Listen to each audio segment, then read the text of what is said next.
I'm Christy Shriver, and we're here to discuss books that have changed the world and have changed us. And I'm Gary Shriver, and this is the How to Love Lit podcast. For the next 2 episodes, we are going to discuss an author who, for me, really flies under the radar when we think of literary icons.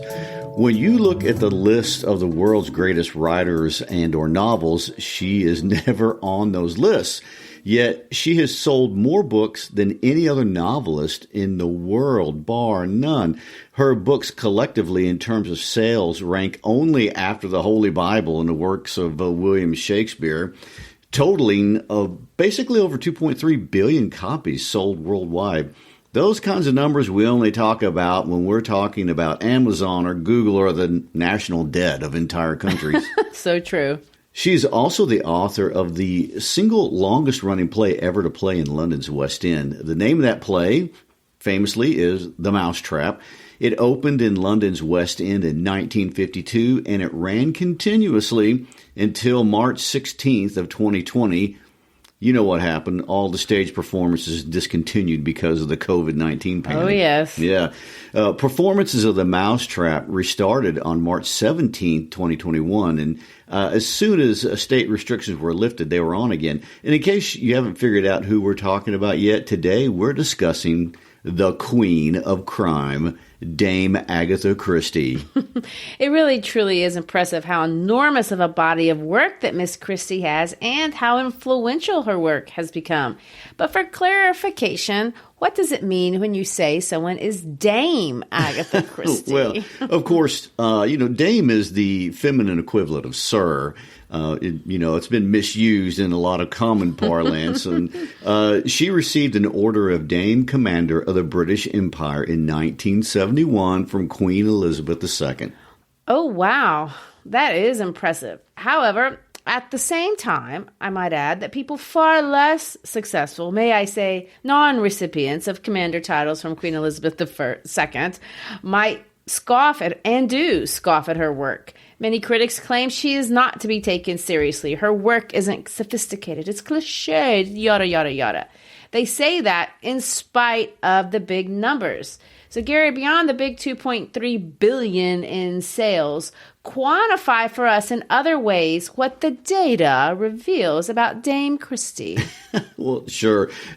First, there's the amount of works that she has produced. She famously wrote 66 detective novels, 14 collections of short stories, that's 150 short stories, as well as over 30 plays. The most famous we already mentioned, which is The Mousetrap. But there are other numbers to consider beyond just how much she produced. Because of the long-running status of The Mousetrap, her name has been in the newspapers of the West End every day without fail, with the exception of 2020. Since 1952, and by the way, just in case you're doing the math on the performances, that number is somewhere over 25,000 performances of The Mousetrap, and that's just in London's West End. And she tried to retire at the age of 75, but her books were selling so well, she said she'd give it 5 more years. That's optimistic. And she actually wrote until 1 year before her death at age 86.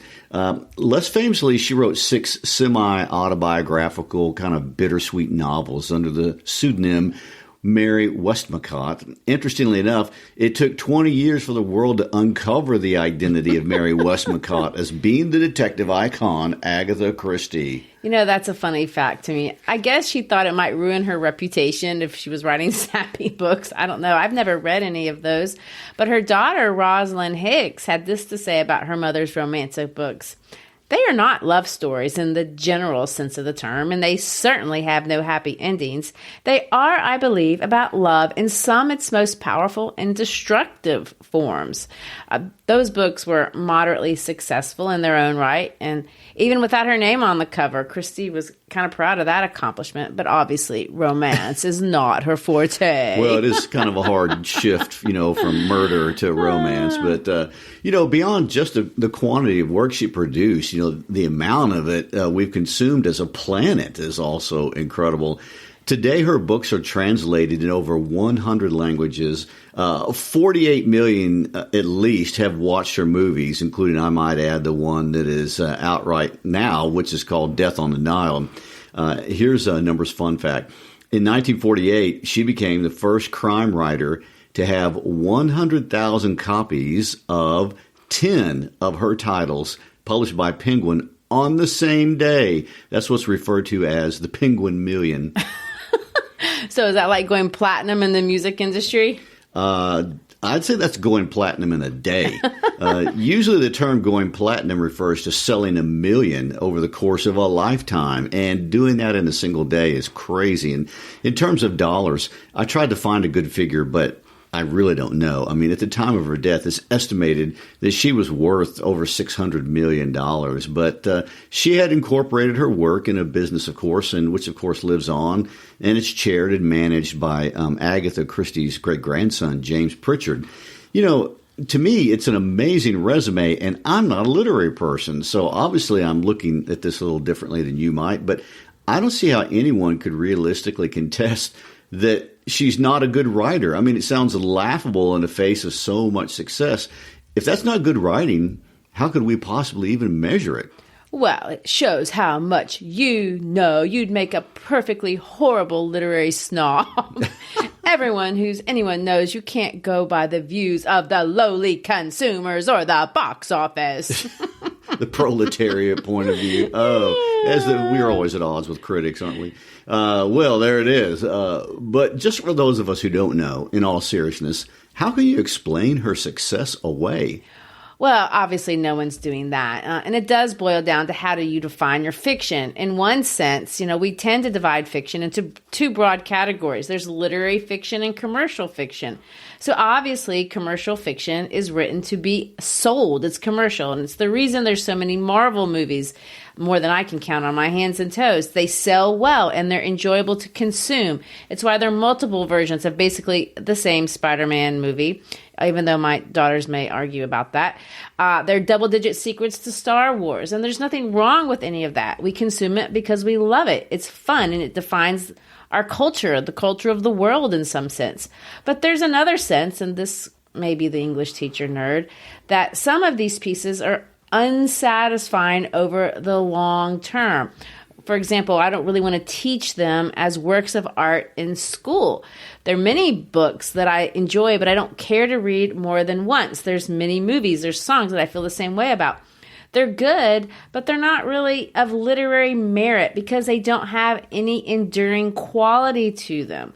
On the flip side, when you talk about a book that has literary merit, we're looking for something that speaks to man's condition, that expresses universal truths, that reflects something about the world that resonates deeply inside of us, which is why, you can read a book like The Scarlet Letter or Hamlet multiple times and find something new, or even if it's something that you saw before, you still enjoy reading it and thinking about it again. It satisfies the eternal. The knock on Agatha Christie is that they say, the criticism is that she's full-on commercial fiction, and although there's nothing wrong with that, there's also maybe nothing universally true about anything that she has to say. The critique is that her characters are flat and underdeveloped, even the main ones. The main character in our book is Hercule Poirot, but our other main recurring character is a woman named Miss Marple, and both are kind of shallow, honestly. They're featureless, except for maybe being kind of annoying, honestly. Christie investigates crime, but she doesn't really investigate any of the existential or moral questions surrounding crime. Like, what are the social causes that leads people to things like this? She doesn't explore anything psychological or moral in any real obvious way. That's the criticism. When do you agree with that? Well, honestly, a little. You can't deny that the characters are flat, and it's absolutely true. She doesn't get into any deep discussions about the nature of man. That's on the one side. But having acknowledged that, you have to look at the numbers. And I feel compelled that must speak to something more deeply. Well, and just to add to the confusion, we've been poking fun at the hoi polloi here. But from what I read, Christie is popular primarily with higher educated audiences. She's a preferred writer of the world's academic elites. Yeah, she really is. And she has been since she started writing. Don't go by me, but look at the Nobel Prize winner of literature, T.S. Eliot. T.S. Eliot loved crime fiction, and he loved Agatha Christie. He even wrote about crime fiction from a critical standpoint. Let me read you his 5 basic rules that make a good crime detective story. I'm sure he's going to lay out exactly what we need to know. He is T.S. Eliot, after all. Exactly. Number 1, the story must not rely upon elaborate and incredible disguises. Number 2, the character and motives of the criminal should be normal. In the ideal detective story, we should feel that we have a sporting chance to solve the mystery ourselves. If the crime is highly abnormal, an irrational element is introduced, and that offends us. 3, the story must not rely either on occult phenomena or what comes to the same thing, upon mysterious and preposterous discoveries made by lonely scientists. 4, elaborate and bizarre machinery is an irrelevance. And 5, the detective should be highly intelligent but not superhuman.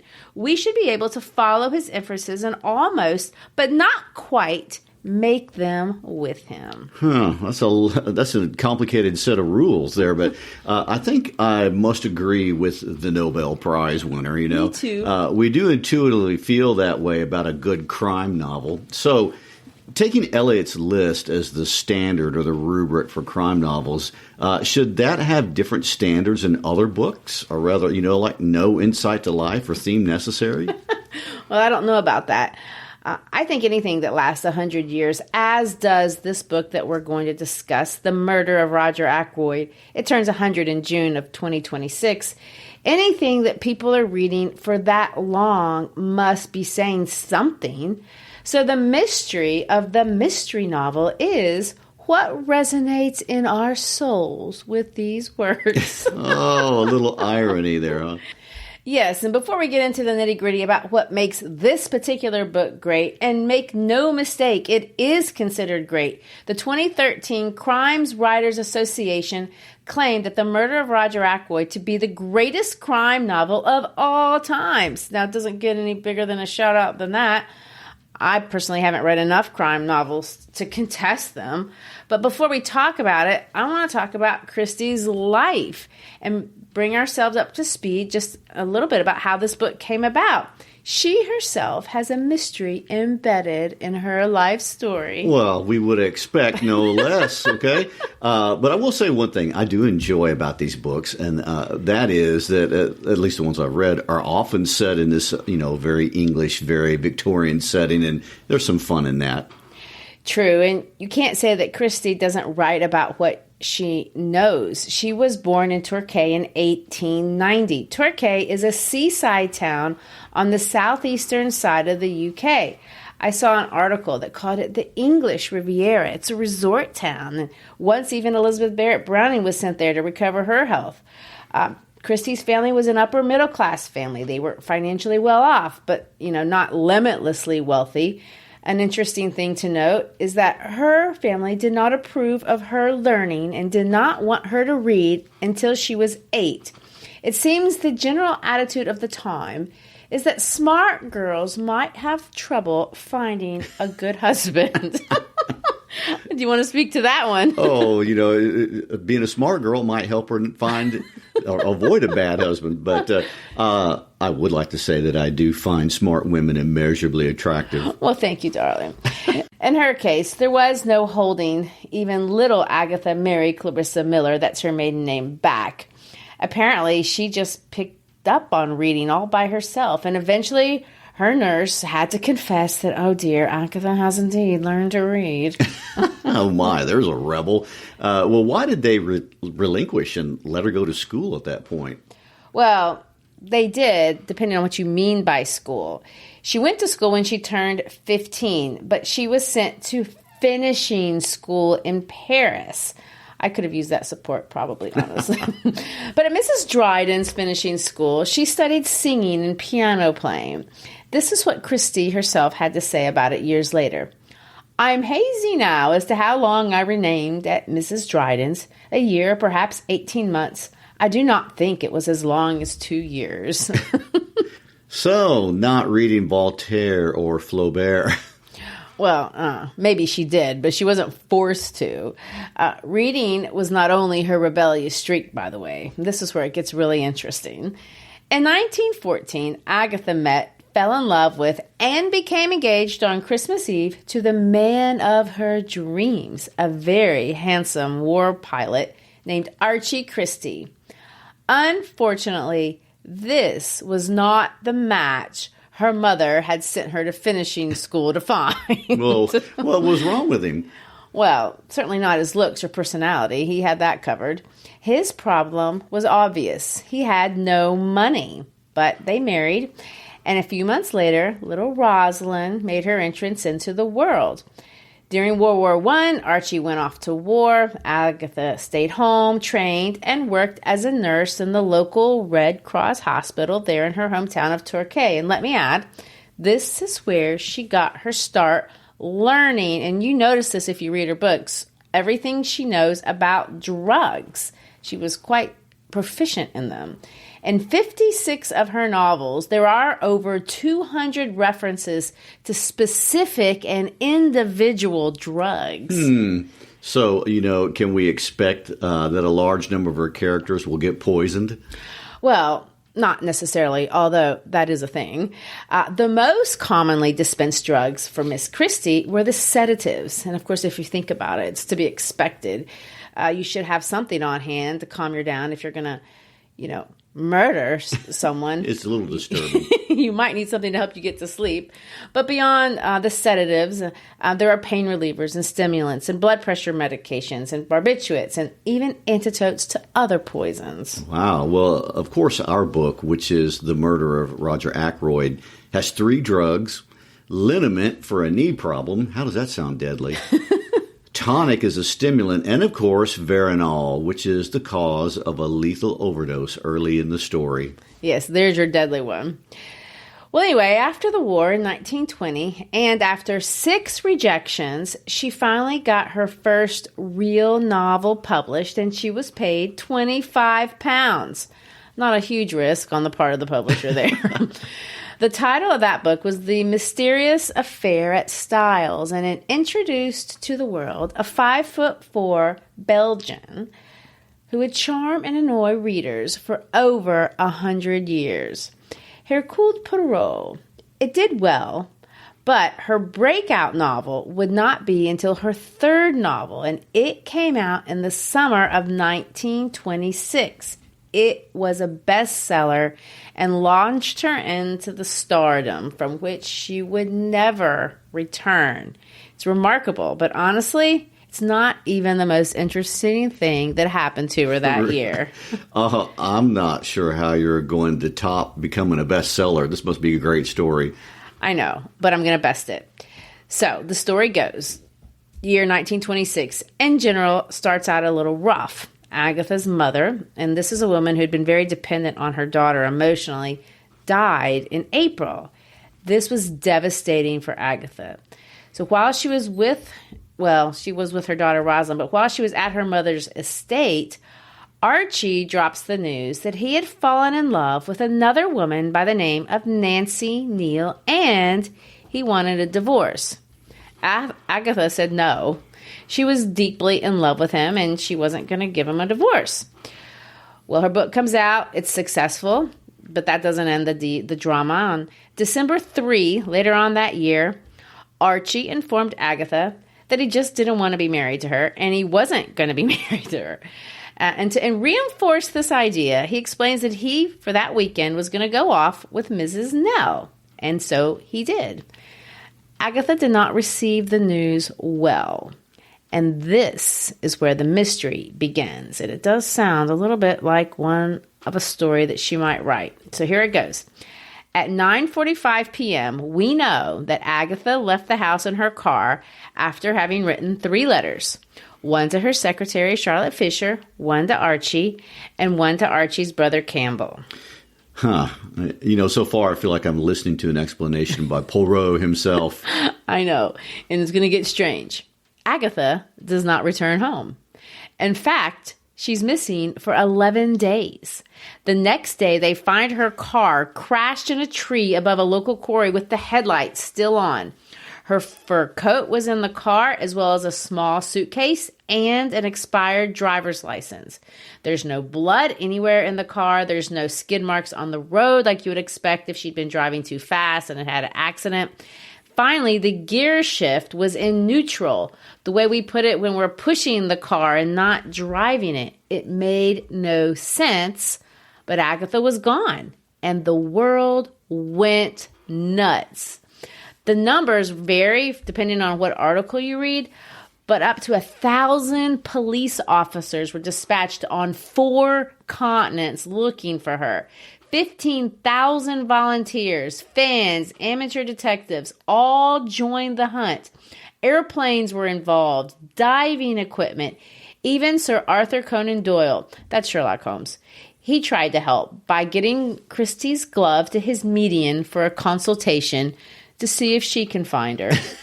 Well, I'm guessing no, they did not find her. No, she was not in the afterlife. Everyone around the world was looking for this mystery writer. Can you imagine? Archie, comes back from his weekend activity, which quite likely I've read was an engagement party a friend threw for him and Nancy. He found a totally different world. I mean, he thought he was going back to fight with Agatha, not to become a potential murder suspect. He also found his letter, and this is what's curious. He read it and burned it immediately.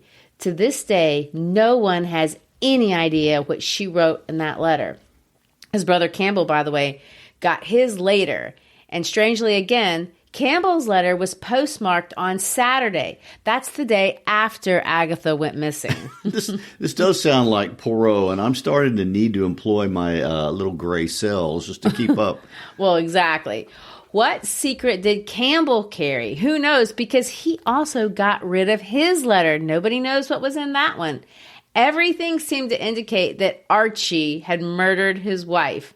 The police dragged pawns. They searched everywhere. It was in every newspaper on the planet until on December 14th, 2 musicians report that they see Miss Christie at a luxury spa called the Harrogate Hydro. She had checked into the hotel days before, and guess this. She checked in under the name Mrs. Teresa Neal. Now remember, Archie's gal was named Mrs. Neal. Oh my gosh. She is good, isn't she? I mean, this honestly sounds exactly like something that she would do, right? I mean, was she play acting? Well, we will never know. This mystery, I'm sorry to say, is unsolved. Christie had told the people at the spa that she had arrived from South Africa. She played pool, she danced, she read mysteries in the hotel library. She didn't act disturbed at all. And here's an even stranger turn of events. Archie covered for her when she got busted. After, they found her in this luxury hotel after the world had gone nuts looking for her, people accused her of pulling a publicity stunt and using public resources to do it.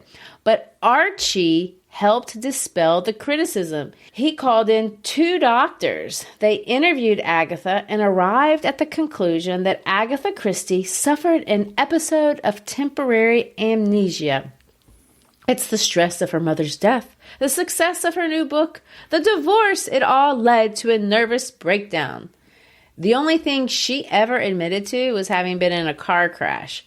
But even that is kind of suspect. She had no bruises to show for any of it. Well, after the bitterness of paying all those police overtime, can we say all is well that ends well? Well, maybe for Agatha, but not Archie. I mean, the scandal sold gobs of books and basically cemented her celebrity, but it portrayed Archie as a terrible person. How terrible for a man to cause his famous wife, the queen of crime, to have a nervous breakdown. I mean, he was portrayed as the world's biggest schmuck. And Nancy Neal's family was so embarrassed that they sent her on a round-the-world trip for 10 months trying to get her away from Archie. So, do you buy her story that she had amnesia? Personally, I find it a stretch. I mean, I don't know. I think she may have gotten angry, ran off, and then things got crazy.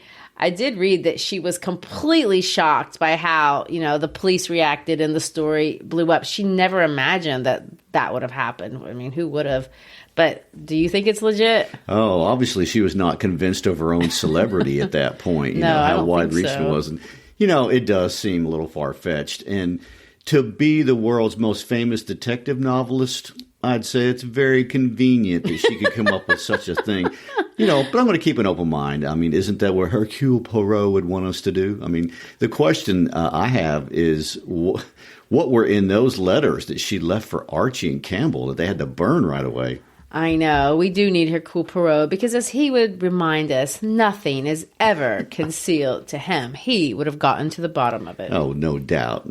All right, so are we ready to beat Hercule Poirot and open the murder of Roger Ackroyd?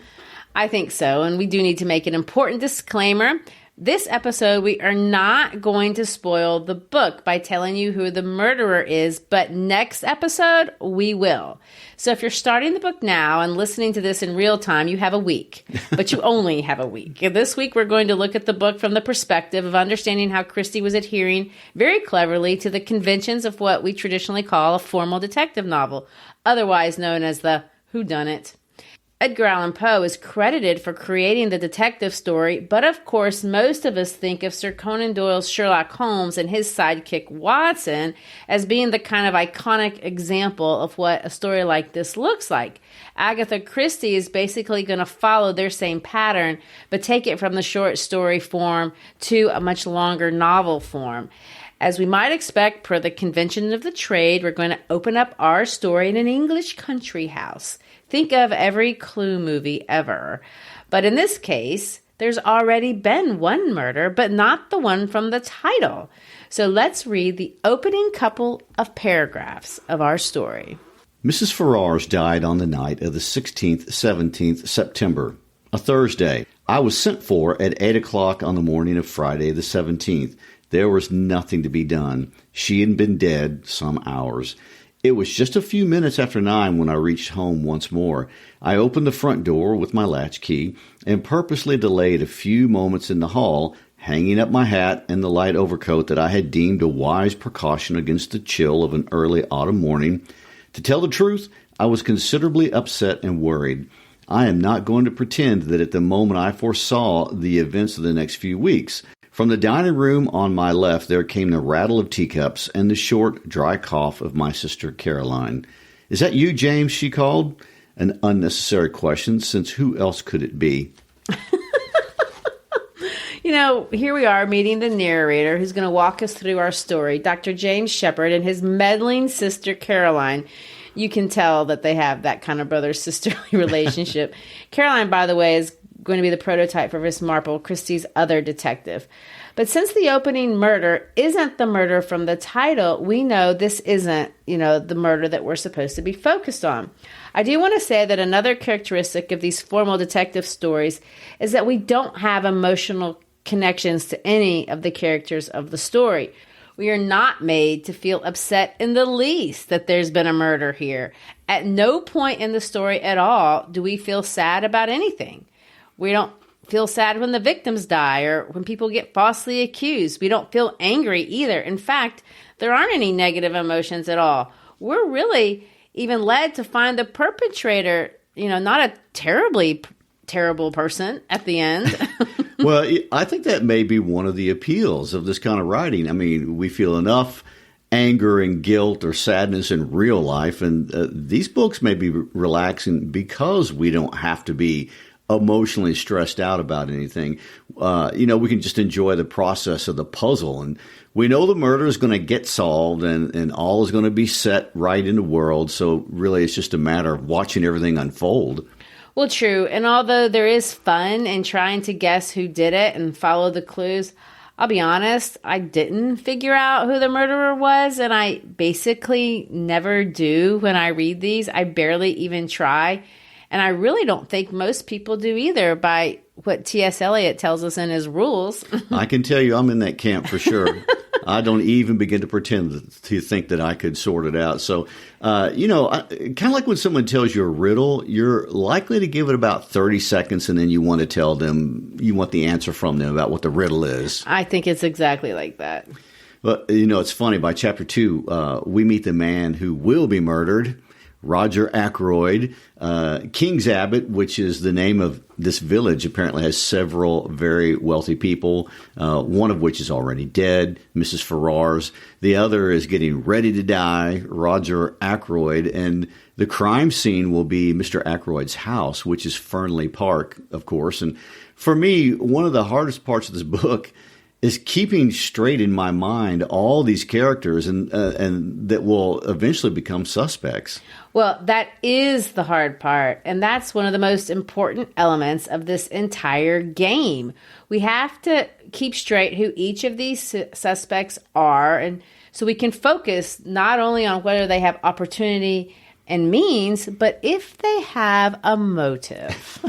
And we meet the cast of suspects here at the beginning. I mean, there's Mrs. Russell, the housekeeper.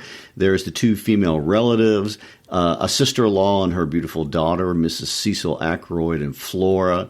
We don't meet, but we find out about Ralph Patton, who is Mr. Ackroyd's adopted son, who seems to have a reputation for being irresponsible with money and women, but who will be heir to the fortune. When our narrator, Dr. Shepard, meets Roger Ackroyd on the road, Ackroyd is extremely upset. Let's read that encounter.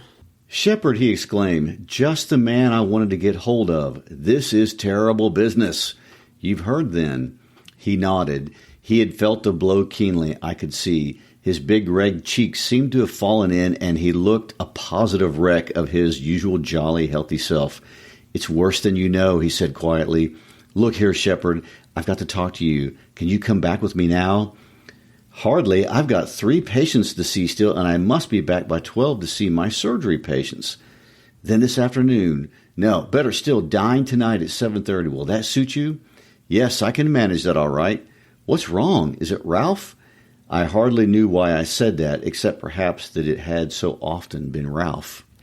And here you see an example of Christie's writing style that we find so charming. The narrator here takes us into his confidence with these little aside comments. So we as readers find him charming and endearing, and we find ourselves, as we read the story, trusting Dr. Shepard's understanding of the murder. One reason particularly is because we are in his confidence and we feel like we develop an intimacy with him.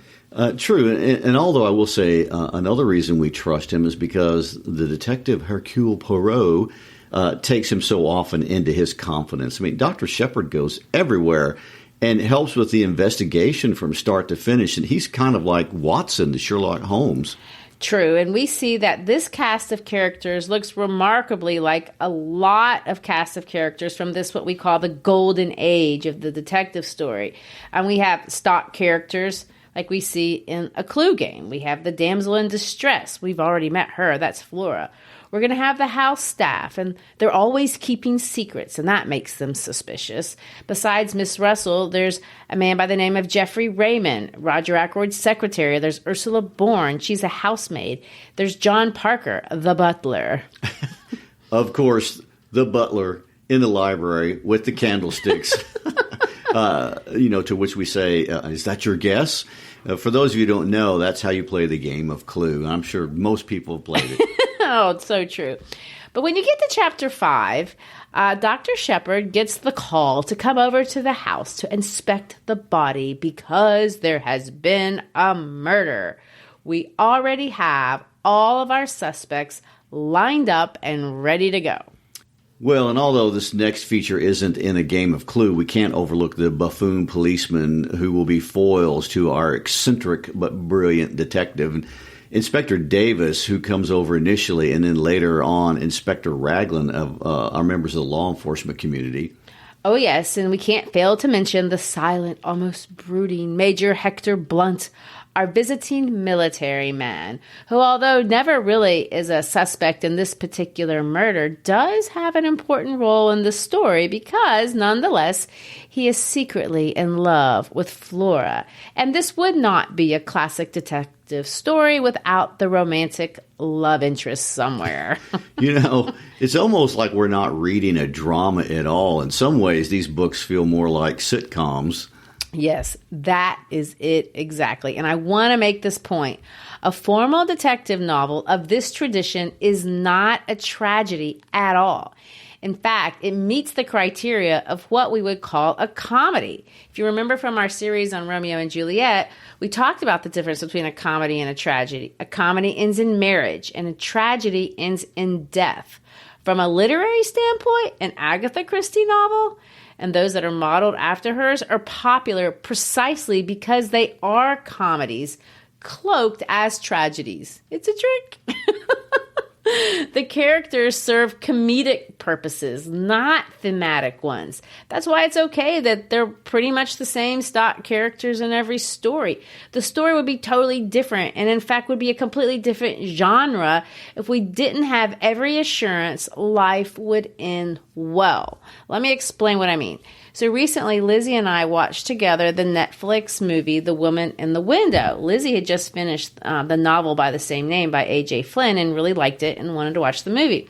It's also a murder mystery, but totally different in purpose and genre.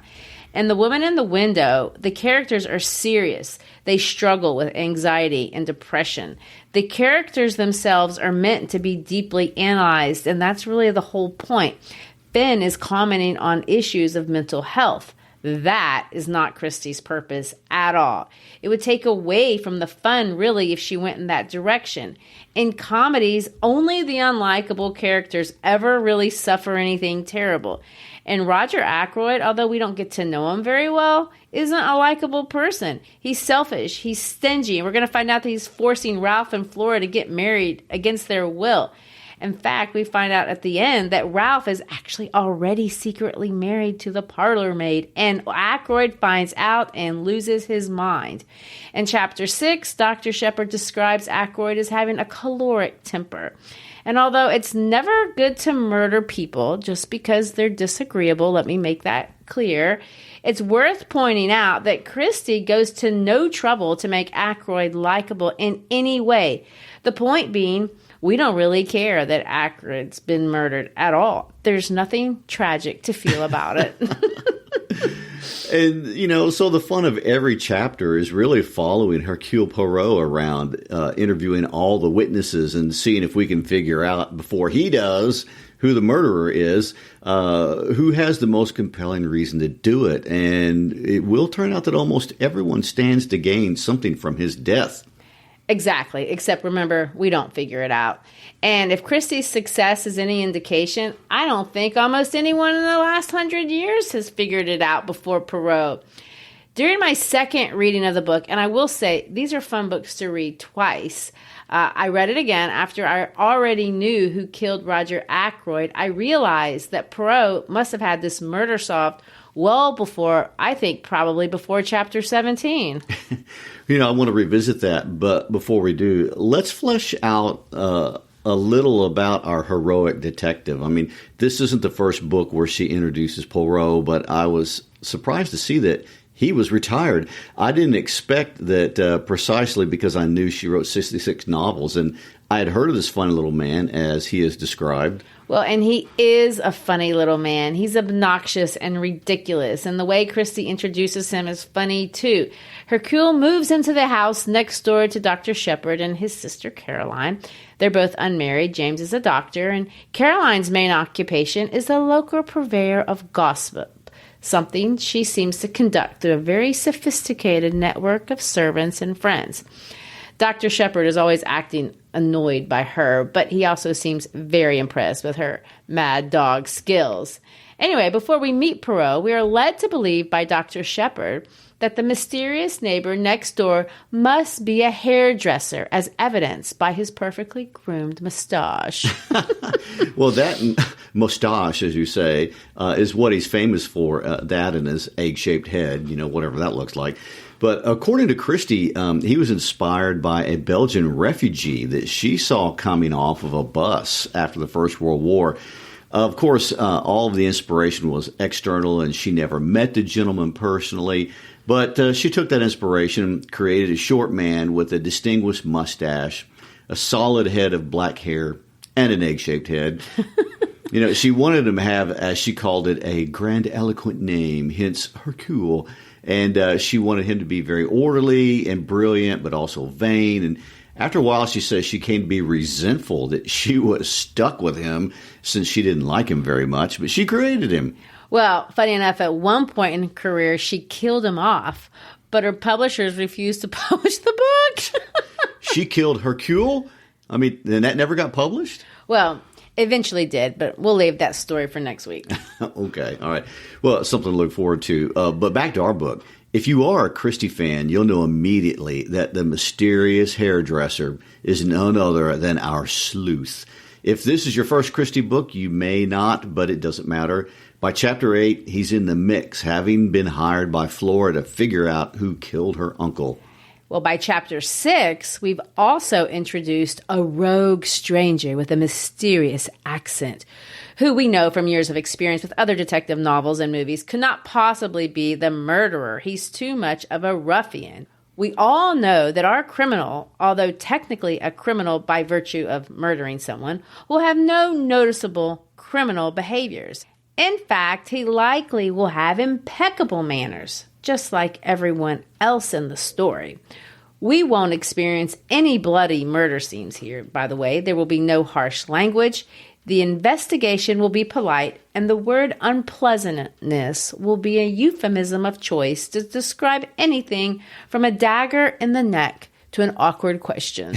Well, speaking of the dagger to the neck, I'm assuming that a spectacular weapon of choice is also a characteristic of this formal detective style. Well, it absolutely is. Well, and ours does not disappoint. We have a Tunisian one-of-a-kind dagger. Let's read about it. It was indeed a beautiful object, a narrow tapering blade and a hilt of elaborately intertwined metals of curious and careful workmanship. He touched the blade gingerly with his finger, testing its sharpness, and made an appreciative grimace. "Lord, what an edge!" he exclaimed. "A child could drive that into a man as easy as cutting butter. A dangerous sort of toy to have about." And of course, the gloriousness of all the details is the best part. In fact, that's one reason I never even attempt to solve these murders. It tires me to weed through all of the details. There's a diagram of the study, the specifics of when Dr. Shepard left, when he was called back, when Flora last heard from her uncle, where everyone was at exactly the time of the murder, the phone call, the footprint, the in and out of the garden house over and over again, all of it laid out before us with commensurate British precision. The pieces of the puzzle are completely spread out on the table for us to order them again. The universe that Christie creates, some have called claustrophobic because it's small and contained. But that's what's great about it. It's knowable, ordered, and most importantly, it's benevolent. These people are good, likely even the murderer. Of course, they're trying to get away with little lies and deceptions because Victorian society is very demanding. But even the murderer is not going to walk away from it all willingly. He or she will only leave as a final resort. This world is rational and sensible, and one where even we as readers can find comfort. Hard to believe all of that in a murder scene. But, from a historical perspective, I find that extremely important. If you recall, England, or rather Europe in general, was nothing like what you described. It was not predictable. It was not benevolent. People were being exiled. Wars were raging. Governments were in upheaval. Poverty was rampant. What a wonderful escape and promise of possibility. Write a story with a well-ordered upper-class environment where the rules apply, and if you break them, you get exiled. I would say the rigid formality came across as comforting and peaceful to people of that time period, not boring and predictable. Well, I guess you're probably right about that. Like I said, the book is really best read twice, if you want my opinion. It's a very carefully crafted puzzle, so when you read it the first time, you can enjoy it as the straightforward whodunit that it is. But when you read it the second time, knowing who the murderer is, it's even more interesting to watch how Christie deceives us. Nothing is ever hidden, but her duplicitous way of writing deceives us from start to finish, and there's a delight in watching her do it.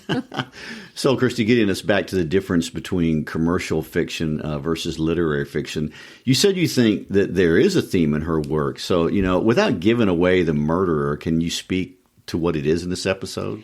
Yeah, I think we can get started. There are several, but one I think does speak to this idea of finding value in a well-ordered world. One of the most memorable scenes in the entire book is chapter 16. When I read it the first time, I had no idea why it was included.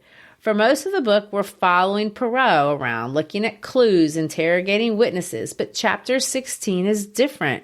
It's pretty much in the center of the book. I mean, physically in the center. Shepard and his sister Caroline spend an evening playing mahjong with local friends, a retired Army officer, Colonel Carner, and a woman named Mrs. Gannett, neither of which have anything to do, at least as far as I can tell. They enjoy coffee, cake, sandwiches, tea, and they sit down to play. The main purpose of the evening really is to collect gossip, but sitting around and doing that on its own would be vulgar, and no one in King's Abbot is vulgar. So an exotic game from the Far East is a wonderful excuse. They go through the hands, and we realize in some ways playing this game is a lot like living life. They talk about how each person expresses something about themselves by how they play. They can express weakness or strength, an ability to perceive, an ability to make decisions. Sometimes the hand you're given is a wreck. Sometimes you get a winning hand effortlessly. At one point, Caroline very astutely, yet unconsciously, comments that Miss Gannett isn't playing like she thinks she should. Gary, do you know how to play mahjong? I do not. I mean, it looks fascinating, and of course, I've seen it featured in several movies. Just from looking at the external features, it appears to be a little bit like rummy, except with tiles. I have to confess, I don't know how to play either. But at this point in the game, Caroline points out that Miss Gannett's hand wasn't worth going mahjong over. Miss Gannett responds to Caroline's criticism by saying, "Yes, dear, I know what you mean, but it rather depends on what kind of hand you have to start with, doesn't it?"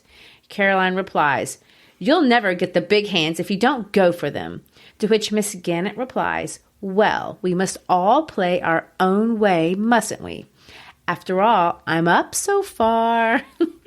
This goes on for an entire chapter, the women gossiping, attention going in and out of the game. But let's read the part where we finally get to the end and someone wins.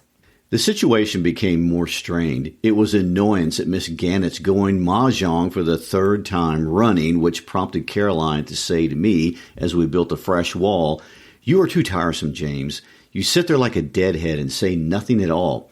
"But, my dear," I protested, "I have really nothing to say that is of the kind you mean."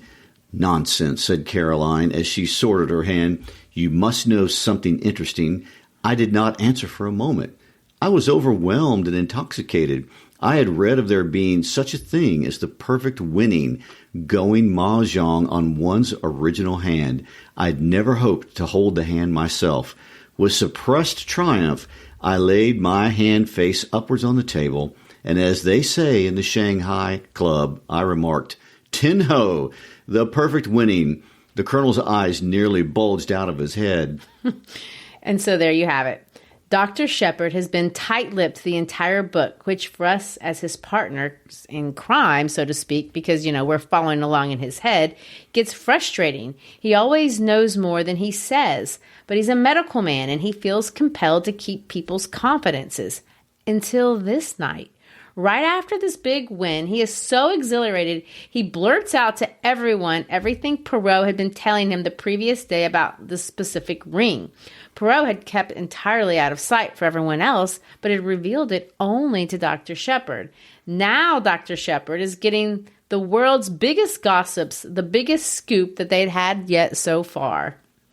And so, where's the theme? I don't see it. Well, I'm not English, so I'm going to make a disclaimer that this could be a very American interpretation. But it seems to me that Christie is making a commentary on how society functions best. Mahjong is a communal game with strict rules, but it is indeed about community, very much like the society she has built for us here for her readers. Although Shepherd claims that all they do in King's Abbot is gossip, we see through every chapter that's not true. There's a very active local pub that everyone goes to. They garden, they visit. This is a true community. And yet there are indeed winners and losers. Miss Gannett isn't good at Mahjong because she's too independent, maybe impulsive. Shepherd has a good bit of luck, but he also lets it go to his head and he blurts out things at the end he probably shouldn't have. At least he regrets it by the beginning of the next chapter. I don't know. I just think she may be advocating to the rest of us who may find rules stifling, the traditional ways boring, or conventions cumbersome, that there just might be something of value in the vintage, something comforting and enjoyable in a well-ordered and fair universe. But like I said, that's just one idea. There's more, and they are definitely arguable. Indeed. And with that, we will leave off for today. Thank you all for listening. We always like to encourage you to follow us on our social media. We also like to encourage you to check out our website at howtolovelitpodcast.com. Once again, thanks for being with us. Peace out.